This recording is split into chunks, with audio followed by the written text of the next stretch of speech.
Feuillet et ses amis. Mon chez moi. Quand la tempête fait rage, quand la pluie tombe à flot, tout le monde vite se cache, le chien, le lapin, le pigeon. Mon lit bien chaud et ma couette, je dors très bien et c'est chouette. Dehors, il y a de la canicule, dehors, il gèle ou il fait froid. La magie fait que même la peur chez nous jamais ne viendra pas. Mon lit bien chaud et ma couette, je dors très bien et c'est chouette. Le câlin fait par notre maman, mon frère, ma sœur qui me sourit, la magie vit dans ma maison, viens me trouver à mon abri. Feuillet trouve une maison. Encore une fois, les Pâques passées, Feuillet ne se souvenait plus combien de fêtes il avait passé entre les agneaux et les poussins. Chaque année, les œufs colorés, les lapins en chocolat et les décorations joyeuses disparaissaient des rayons du supermarché. Mais lui restait toujours seul parmi les restes de décorations de Pâques. Il regardait tristement les passants qui cessaient peu à peu de jeter un œil à l'étagère avec les lapins de Pâques et autres ornements. Le temps passait.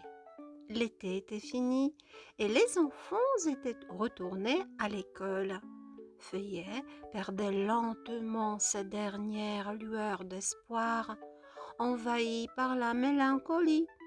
Son pelage vert herbe perdait de son éclat, ses longues oreilles tombaient mollement et ses moustaches blanches, au lieu de se dresser fièrement, retombaient tristement sur ses joues. Un jour, alors que le magasin était presque vide et que quelques derniers ballons publicitaires flottaient sous le plafond, l'un d'eux, le plus rouge et brillant, se retrouva à portée de pattes de Feuillet, en froissant doucement.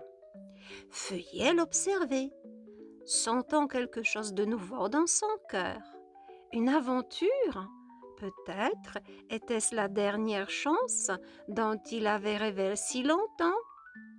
Doucement, comme s'il craignait d'être vu, Feuillet tendit ses petites pattes douces et saisit la ficelle. Le ballon bougea, le souleva légèrement dans les airs et lentement, très lentement, Feuillet retomba au sol. La porte du magasin était entr'ouverte et au-delà la rue bourdonnait. Feuillet, incertain, fit un premier pas vers ce monde inconnu. Il resta abasourdi en sortant dans la rue, essayant de se repérer dans le bruit des voitures et des passants. La forte lumière et le bruit des klaxons le rendaient encore plus désorienté. En un instant, il s'assit sur le trottoir, pressant contre lui sa queue de lapin et des larmes coulèrent sur ses joues et ses longues oreilles retombèrent mollement. Il se sentait plus seul que jamais. C'est alors qu'il entendit une voix d'enfant. « Maman, regarde !» Une petite fille, Boba, pointait Feuillet du doigt. « Il pleure, nous devons l'emmener !» Derrière elle se tenait l'alcaïde junior, le regardant avec curiosité. Boba, sans attendre la réponse de sa mère, courut vers Feuillet, et ses petites mains le soulevèrent doucement du sol. « Il est si seul !» dit Boba, serrant Feuillet contre sa poitrine. « Maman, pouvons-nous l'emmener à la maison ?» Maman regarda Feuillet avec hésitation, mais Junior, se souvenant de Ricoré et de Théo qui avaient rejoint leur famille dans des circonstances tout aussi dramatiques, hocha la tête. « Nous avons toujours de la place pour les malheureux, dit-il. Viens avec nous, n'aie pas peur. » L'Alca sourit avec approbation et maman, elle ne pouvait maintenant que donner son accord. Feuillet, bien que toujours incertain, ressentit une chaleur curieuse émanant de cette famille. une chaleur qu'il n'avait jamais connue auparavant.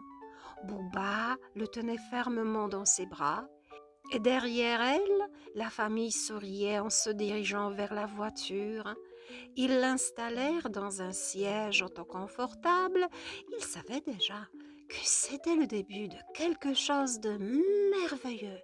La fille,